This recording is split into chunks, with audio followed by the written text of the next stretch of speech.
Hello grade 11s, welcome back to another video. Today I'll be doing analytical geometry.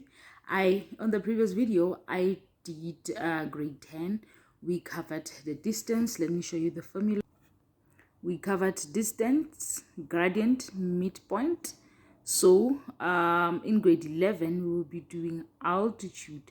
So before we do the equation of a straight line, we will be moving on to altitudes. Now we have to know what is an altitude.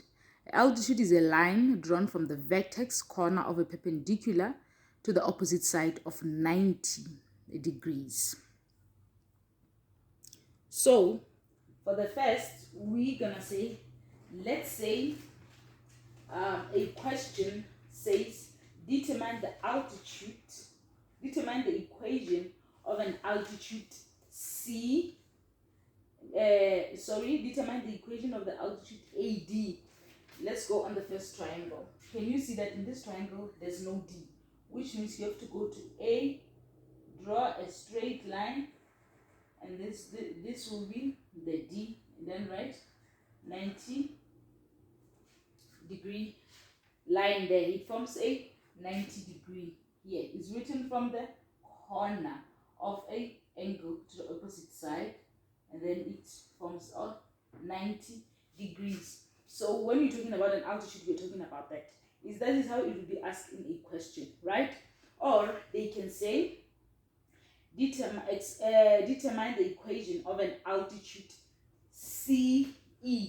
Let's take this triangle. The altitude is CE. Let me correct something very fast. Yes, I wanted to change the C and the B on the second triangle. So the question says determine the equation of an altitude CE. What you know is that this answer will come from C, and it has to be a straight line from C. Here it will be, and that is E. So when the line is like this and it's on the middle, this one is in the middle, right? What you can do in this instance is that you can also try to determine, yes, the one that has D here, we have to find there. We use the midpoint formula to find the coordinates of D, because it's in the middle, it's the midpoint. But with C, it's not in the middle. So what do? We find the gradient of AB. But here, because it's in the middle, we will just find the midpoint of B and C, and then we'll get the coordinates here. But when it's like this line that bisects this triangle is not in the middle, we're just going to look for the gradient of line CB. All right, here we have a question. Determine the equation of an altitude CE. So let's draw that line. It has to come from C to E. So let's draw a straight line from C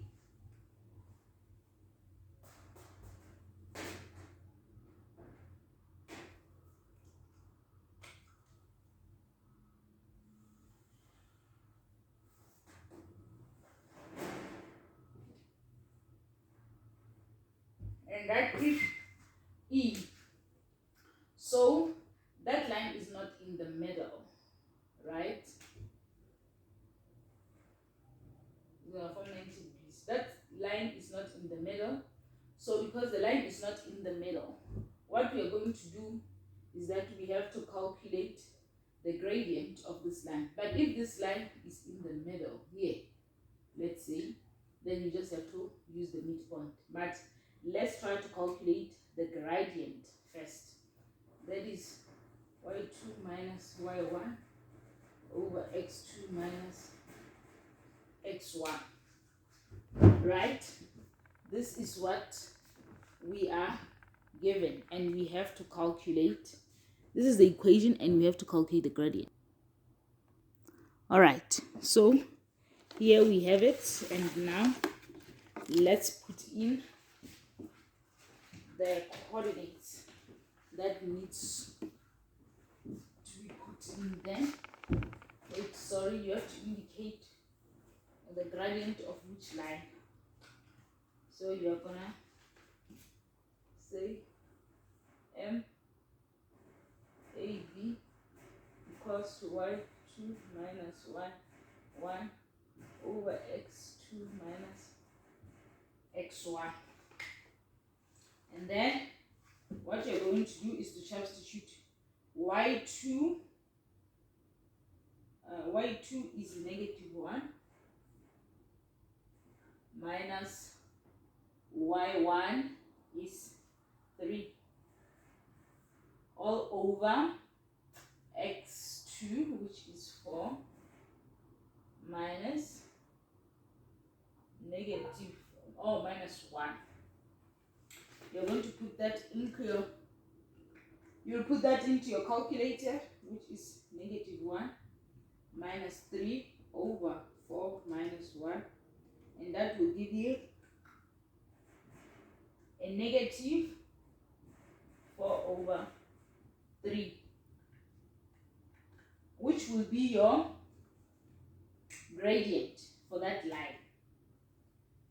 Now let me erase this. Write that down. It's -4 over 3. That is the gradient. So 1 equals to mx plus c. 1 equals to -4 over 3. That is the gradient, x plus c. Now we need to find the value of c. We will look at this triangle and look at the points that we have not used. That is -2 and -2. We are going to use them to substitute them into y and x so that we can get the value of c. Now we'll get -2 equals to -4 over 3 over -2 plus c, so that we can get the value of c. So when you say -4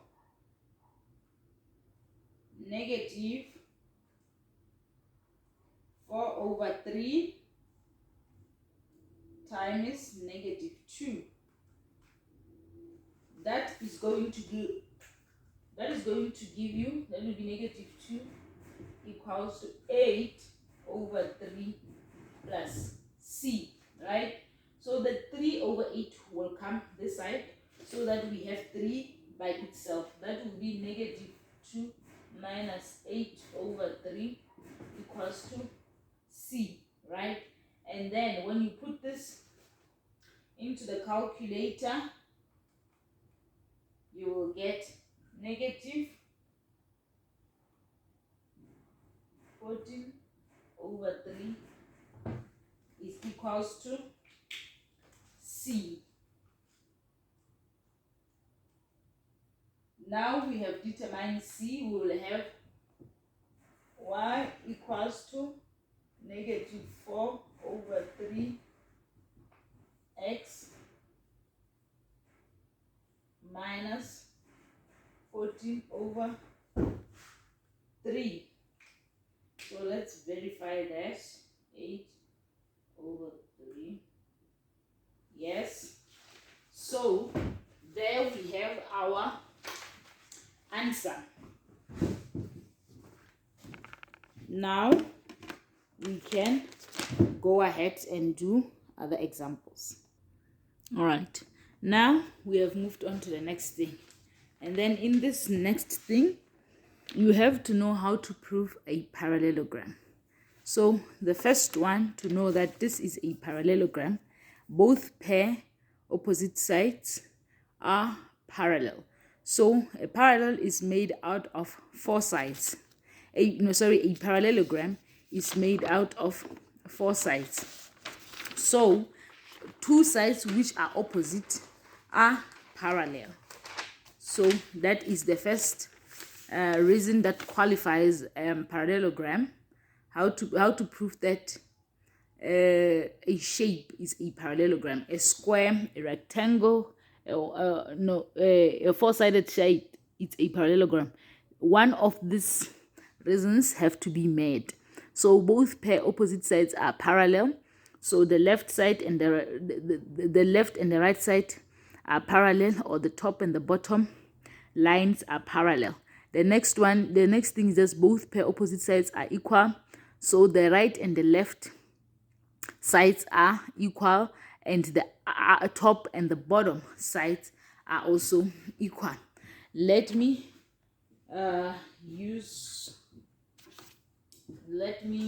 draw to show that. Let's say you have this shape, this one and this one are parallel.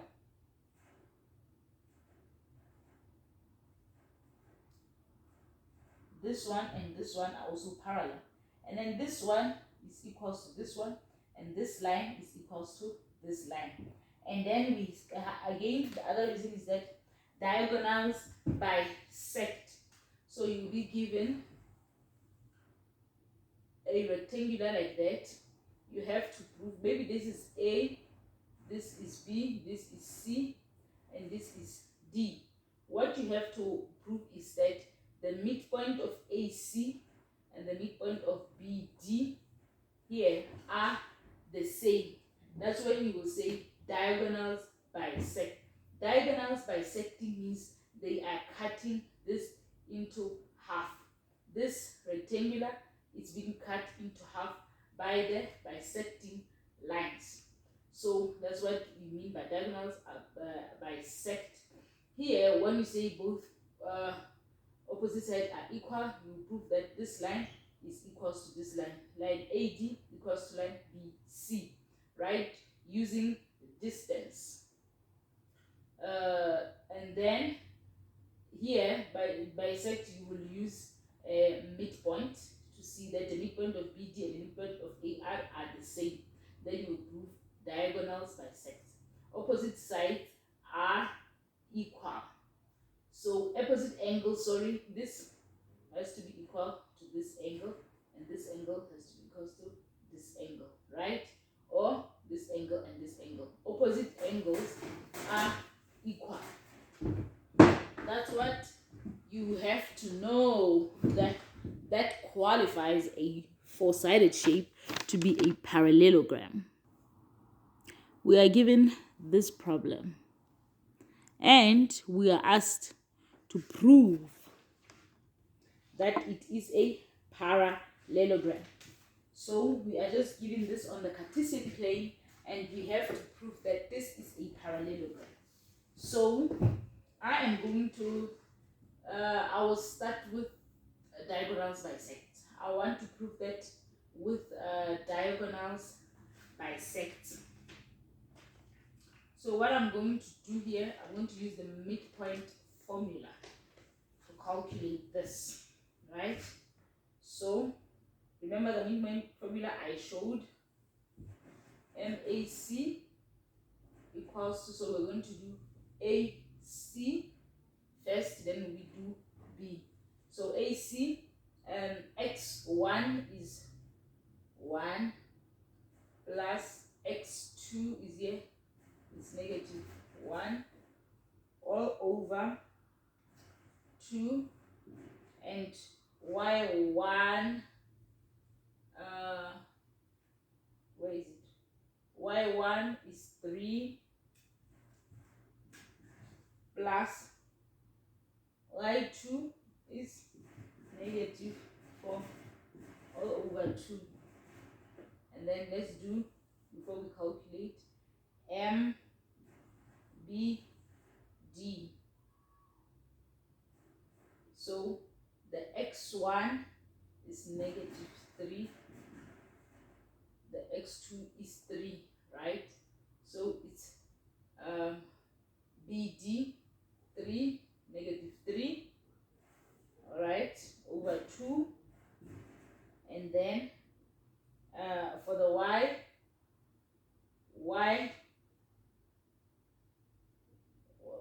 for the y is y1, and then y1 is 1, negative 1, here it that is y1 plus 0 all over 2. Now we are going to put that into the calculator. All right, when you put this part,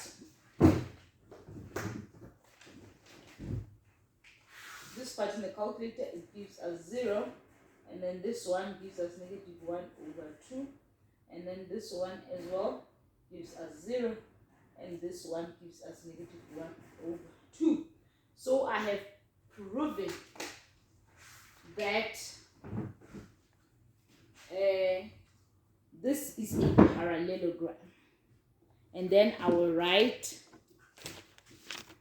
my final answer after this calculations like this.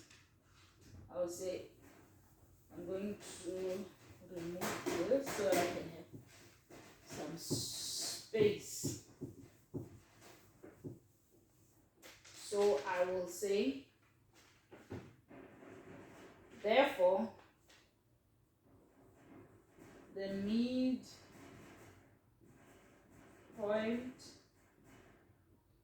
of both diagonal bisects. So it is a parallelogram.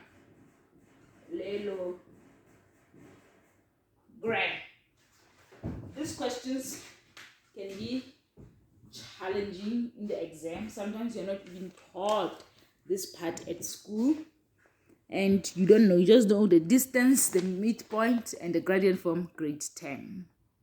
All right, now the other thing that you have to know as a grade 11 learner is angle of inclination. So we will have we'll be given a Cartesian plane and a straight line like you see in this example.